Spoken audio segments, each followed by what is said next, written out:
Okay, so we're going to demonstrate installing polycarbonate 16mm 5-wall in the gable end of a greenhouse. So I've gone ahead and peeled the plastic a little bit already. The polycarbonate does have a UV protective coating on both sides, so it doesn't matter which side of the greenhouse the polycarbonate faces. We've gone and I've already put the setting blocks into the bottom of my lower H. You can see there's holes in the bottom, and we're just going to insert that on the bottom of the polycarbonate panel. And you just want to make sure the panel's centered in there.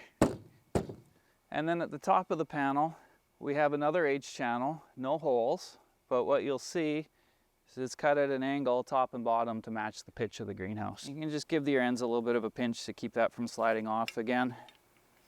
And then that just goes on the top of the panel. And just as before, the flat, long side of the H channel is going to face towards the exterior of the greenhouse. So when we go to put the panel in, just as before, going to peel that protective paper off of the foam tape.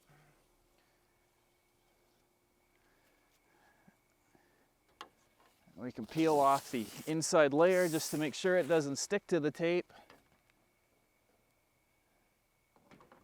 Tuck it up underneath your end rafters, and then tuck it in at the bottom. So you want this bottom H to be sitting nice and flat on the base. You can peel that paper off, and then before you put your cap on, you just want to push this top H up so that it's tight to the underside of the end rafter. So your cap is just going to sit on your base like so, and then just tuck up under the lip of your end rafter.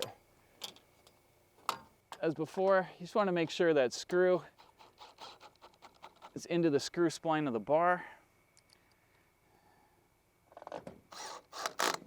And there you've got a gable 5-wall polycarbonate panel.